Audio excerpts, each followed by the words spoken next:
My name is Natalia Kuchirkova, and in this video, I will explain some of the key concepts relevant to personalization that I describe in my recently published book, The Future of the Self.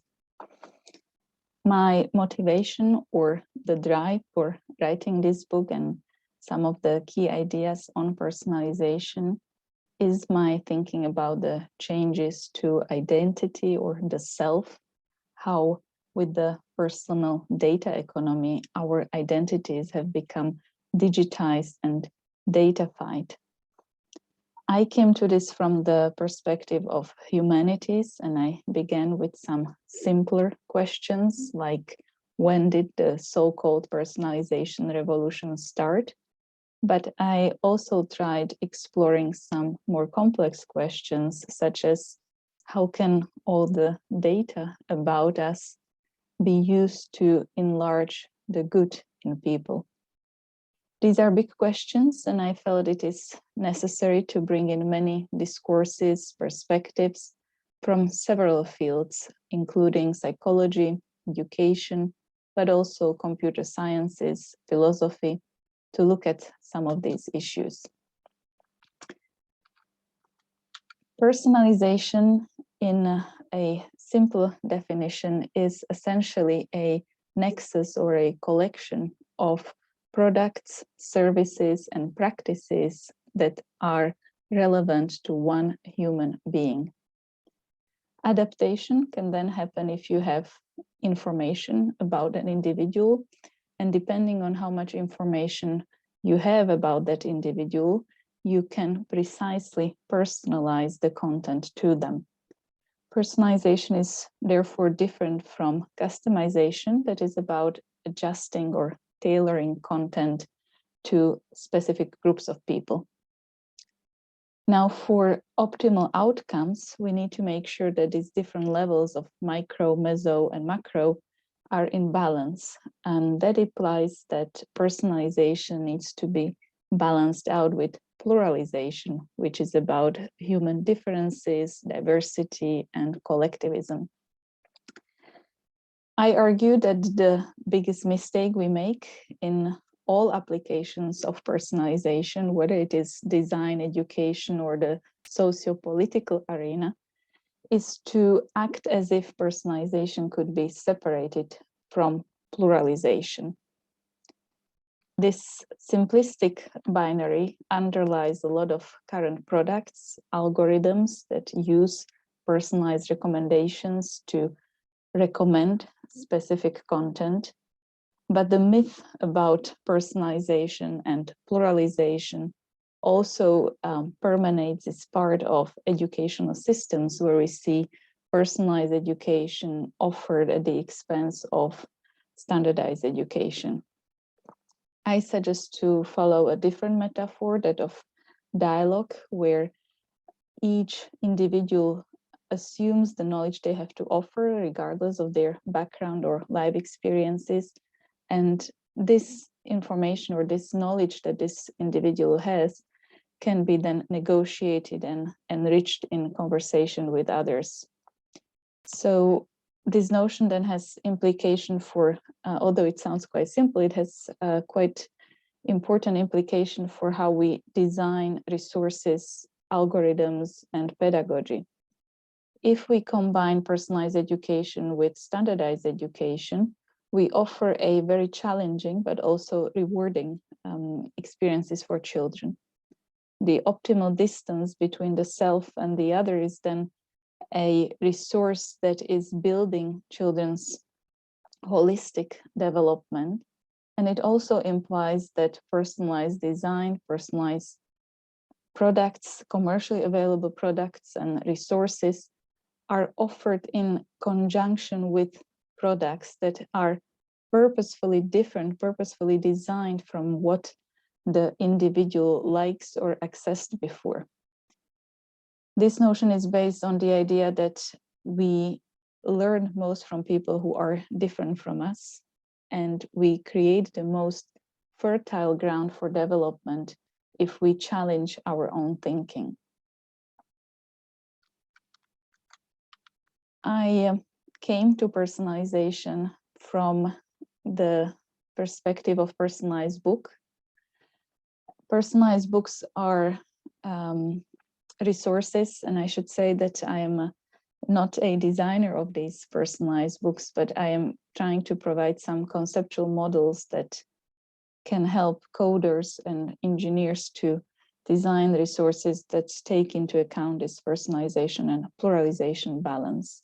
So the simple template is purely to illustrate that in the age of distraction that we live nowadays, where you are bombarded with all sorts of different information, personalization is often used as a technique to engage children or readers to a specific type of text. And this is not only part of children's publishing industry, but of the digital media production more widely. And when I began researching personalized books, I didn't realize how these self-centered products actually reveal a much larger trend. About my time as, I think it was about my time as postdoctoral student, I became more interested in the really commercial way of using personalization by, for example, Pinterest, Facebook, Amazon. If you think about the personalized homepages, about the My Mix or Just For You offers, I began to ponder how they might impact children's learning, these broader trends, if you like. Personalized books per se, they used personal information such as children's age, name, favorite color, or external characteristics of what children look like to adjust the content of a story. So instead of reading about Cinderella experiencing distress, you would be reading about Natalia experiencing distress, because my name would then replace the name of the main story character.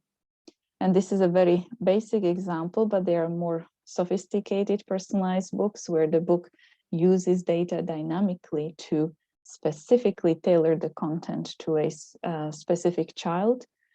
And that dynamic adaptation then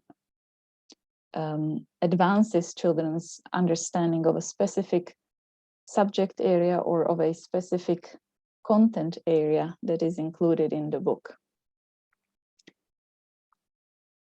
When I began researching this, I was thinking mostly in terms of using personal data in a narrow psychology sense, like does it increase children's cognitive outcomes? Does it support their self-esteem, motivation to read? And the first book that I wrote about personalization was very psychology focused, as well as the references you can see. The key results that came from these studies could be simplified in terms of the benefits and limitations of personalized books. So on one hand, personalized books give children possibilities to make their own choices. They allow them to be represented in books with their own names and faces, likes and preferences. And this tends to be empowering because it boosts children's self-esteem. If personalization increases children's attention to content that is of high quality or educational content, then it can improve learning through the process, presumably through the process of greater attention to the content. I should mention a big caveat here, though, that we only conducted one study where we saw that personalized books that contained new words were acquired in an increased way when compared to non-personalized books. And that hasn't been replicated. It wasn't replicated by our follow-up study, and I haven't seen it replicated elsewhere. So we do need more research that can show these educational benefits of personalizing content for specific outcomes. What we do know is that personalized books engage children, and the question then is how we harness that engagement for supporting children's reading interest or supporting the educational engagement with books. Given that these books are very self-centered, they are about the child, they do not necessarily expand children's horizons, and it is also possible to say that given that they are focusing on the single child, they are not necessarily stimulating experiences that draw children out from their self-centered focus, and that does not increase diversity of experiences. So I discuss personalized books quite at length in the book, given that is an area of my specific interest, and I use it as an example of various forms of personalization available for young children today, including selfies that they take on their own devices or on their parents' devices, personalized toys, personalized activities, personalized creative resources. As I was researching the area of personalization, it really dawned on me that personalized books are a micro example of the bigger issue of the impact of personal data and identity and sense of self. So that is when I became interested in how the different type of personalization is linked to different intensity of engagement and how much attention the child or an adult pays to the content. Because the more data you engage in the experience, the data could be visual data so that the child sees their own photo, or it could be textual data, so some words that remind a child about themselves, or indeed voiceovers or music the child likes. That is then linked to how intense the experience becomes. For young children, it could be engaging, it could also be overwhelming. So the balance here is very important. And with the unprecedented amount of information and data we have, the balance is also often not there.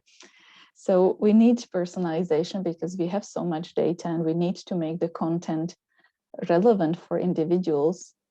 But at the same time, the algorithms that are currently being used by big companies like Google, Amazon, Apple, and so on, Facebook, social media, these algorithms are based on some very simplistic behavioral concepts of adaptive learning that we have had since 1950s, where our actions are very much simplified to fit the environment's feedback loops.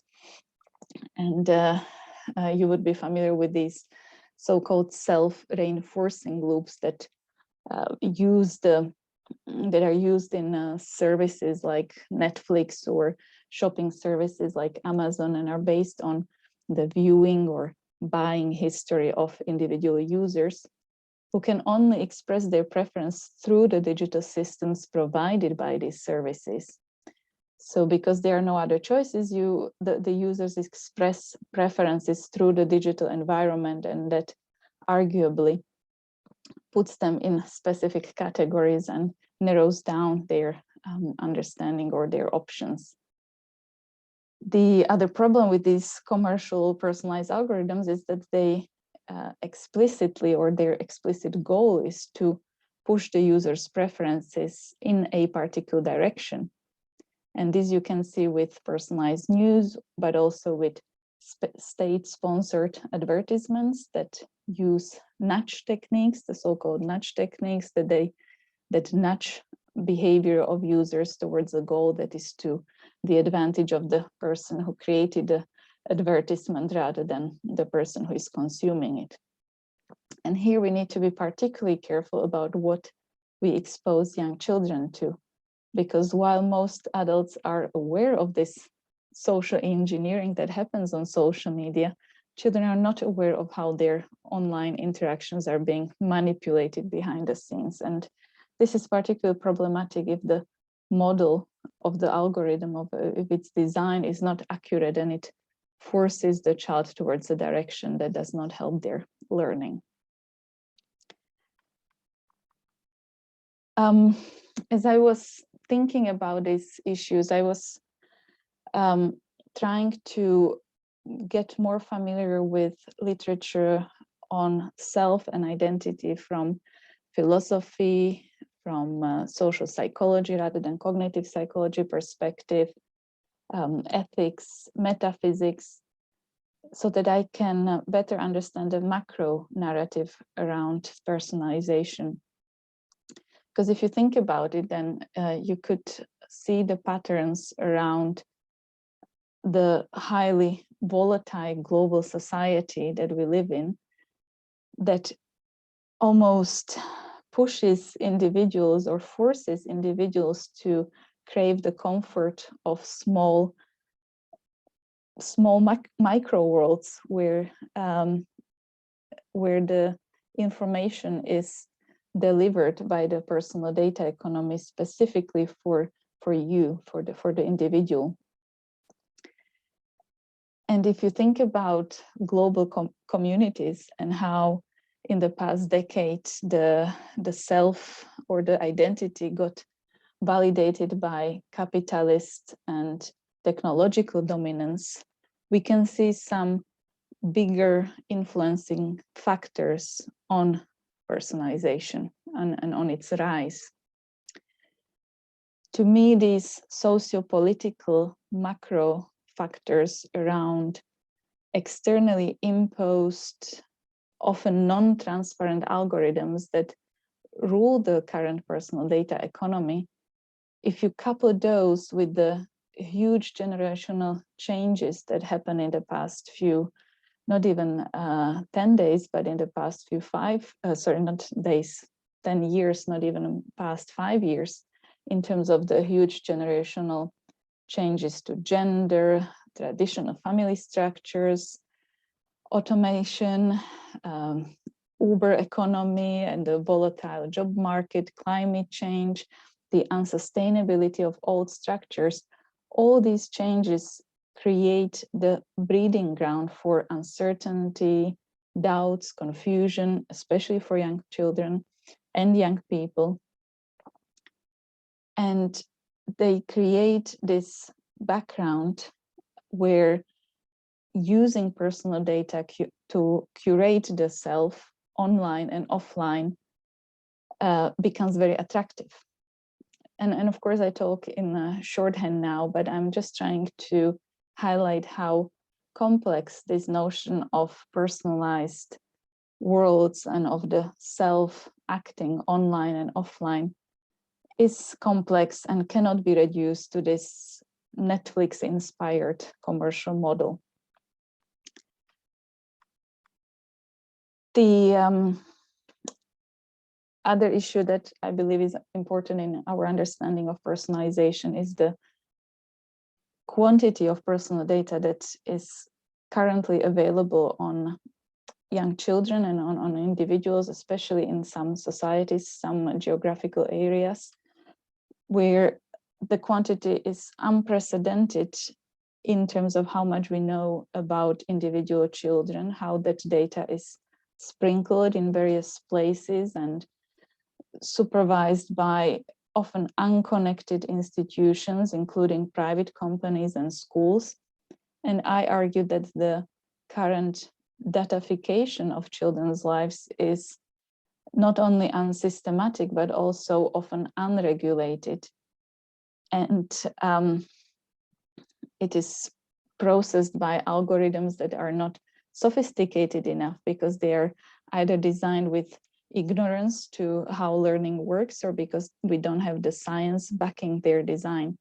So this is really problematic if we think about how much algorithms steer nowadays interactions. This slide is really trying to highlight how complex the data has become, because we collect data. By we, I mean algorithms, the data that we as individuals produce, but also consume, and that we also collect on our devices. They come from multiple channels and they are of multiple formats, and they create a complex datafied world experiences. And the diversity of how the information is collected from multiple cameras and measurement devices at home, school, that creates a complexity that the digital personalization is harnessing. And this is why I argue in the book that what makes today's generation of children unique is the extent to which their environment is or can be made personalized to them. So then we can ask whether the push for data collection and the negatives that it carries, whether it outweighs the benefits. You know, what is the optimum quantity of digital data for children to be able to thrive in the current age? And when you ask these bigger questions, then you need to define optimal, what we mean by that, and you try to explicate some sort of higher order vision of what we can aspire to with personalization. And to me, that is where the discussion of agency comes in. Agency is often tossed around in personalized technology circles, but to me, it is an essential ingredient in the discussion of children's resources, especially. The importance for children to make their own choices and be part of the decision-making process of what gets recommended is paramount to, is vital for children's journey to independent learning. So agency in terms of volitional changes, how individual children can choose what they interact with, that is not about just making sure that the child can choose one option out of 3 or adjust a template. It is about making sure that the child can volitionally, in an open-ended design, choose how the different resources they are using reflect their own voices. An example that I often share in terms of design is the Our Story app that I co-developed. It was released back in 2010. It was never conceived of as a commercial app, but we have seen how it inspired other very successful story-making apps for children, especially in terms of the open-ended design that I'm talking about, so the child can choose their own pictures, their sequence in the story, they can add voiceover, they can add text, so the multimedia options of data are preserved in the design. There's no limitation on the length of the story or on how it's being shared. It can be printed out or it can be sent electronically to family members. So very similar to Book Creator or My Story apps and different popular apps among young children nowadays.